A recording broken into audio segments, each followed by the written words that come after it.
हमसे ये भूल हो जाती है।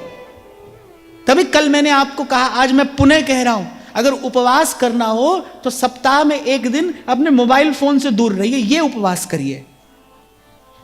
आज तो भाई प्रत्येक साधक के जीवन में अगर सबसे बड़ा कोई विक्षेप मैं देखता हूं तो यही देखता हूं। अच्छा चलो मैं आपसे एक बात पूछता हूं, लगे हाथ अवसर आ गया तो मैं पूछ रहा हूं। फोन पास में रखा रहता है और बैठे बैठे 5-10 मिनट के बाद व्यक्ति उठाता है, देख कर रख देता है। ऐसा करते हो कि नहीं करते हो? आप करते हो ना? आपको लगता है ये कुछ नहीं हो रहा है, पर आप विचारो कि आपका मन एकाग्रता से कितनी दूर जा रहा है। आप एक दिन चलते चलते ऐसी स्थिति में पहुंच जाओगे जब एकाग्रता आपके लिए असंभव हो जाएगी। और बिना एकाग्रता के भाव की स्थिरता ही संभव नहीं है। भाव की सिद्धि कैसे होगी बिना एकाग्रता के? जो कुछ किया जा रहा है भाई मन प्रभु में लगाने के लिए, मन प्रभु में रमाने के लिए तो किया जा रहा है। अरे श्री गोसाई हरिराय जी महाराज अपने शिक्षा पत्र में एक बात कहते हैं, मुझे बड़ी प्रिय लगी।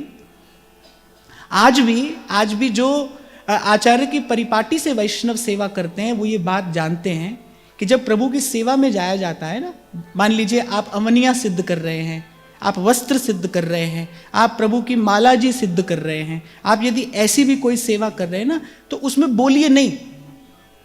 और तो और मुख पर वस्त्र बांधकर सेवा सिद्ध की जाती है, ताकि किसी भी प्रकार से कोई उच्छिष्ट भाव, कोई उच्छिष्ट वस्तु किसी भी प्रकार से अमनिया का स्पर्श नहीं करे। आप देखो जब दैहिक धरातल पर ऐसी शुद्धि रखी जाती है तो मन भी तो सेवा करते करते कैसे कैसे विषयों का स्पर्श कराता है। आप देखो हाथ से किसी और वस्तु के स्पर्श की आज्ञा नहीं है, सेवा के समय ऐसी सावधानी अपेक्षित है। और आप देखो मन तो पता नहीं कैसे कैसे विषय का स्पर्श करके आता है प्रभु की सेवा करते हुए। कैसे सेवा सिद्ध होगी, भाव में स्थिरता कैसे होगी और भाव की सिद्धि कैसे होगी। आप देखना कहीं सेवा आपकी ऐसी तो नहीं है जैसे मशीन अपना काम करती है समय पर करके धर देती है, ऐसी सेवा ना रह जाए कहीं। इसलिए मैंने कहा सेवा का फल क्या है? सेवा का फल है सेवा। और कैसी सेवा? प्रतिक्षण बढ़ता अनुराग हो जिस भावना में। आज जिस अनुराग से, जिस प्रेम से आपने श्री जी की सेवा की है, कल वो अनुराग उससे अधिक हो और फिर उससे अधिक हो, फिर उससे अधिक हो। हमारा वैष्णव का लक्ष्य यह होना चाहिए, केवल सेवा नहीं, बढ़ते अनुराग के साथ सेवा। नहीं तो कभी कभी तो मैं देखता हूं कि कुछ लोगों को सेवा की क्रिया सिद्ध हो जाती है। सावधान होकर सुनना, सेवा की क्रिया सिद्ध हो जाती है। वो बात करते करते, मन में कुछ विचार करते करते वो बाहर से सब कर लेते हैं क्योंकि सेवा की क्रिया सिद्ध हो गई है। और मैं इसे सेवा नहीं कह रहा। जब चित्त की वृत्ति का निरोध हो, जब चित्त की वृत्ति केवल अपने इष्ट आराध्य की ओर प्रवाहमान हो, उसको सेवा कहा जाता है। वो सेवा है। जब अन्य विषय और वृत्ति का निरोध हो जाए तो वो सेवा है, जिसमें इष्ट को सुख हो। सेवा का मूल उद्देश्य क्या है? सेवे का सुख ही तो सेवा का मूल उद्देश्य है।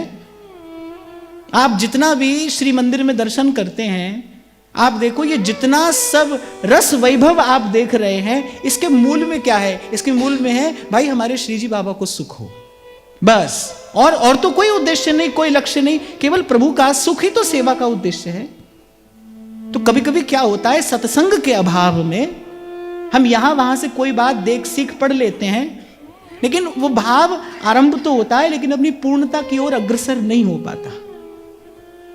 इसलिए अब प्रसंग उपस्थित हुआ तो मैंने आपको ये बात निवेदन की कि आचार्यों की कृपा से भाई आपके मेरे जीवन में ये सौभाग्य का क्षण आया है।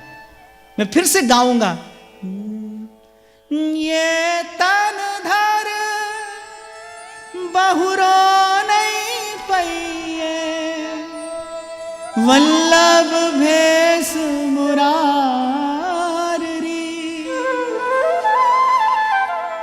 परमानंद स्वामी के ऊपर सर्वस डारो वार रे,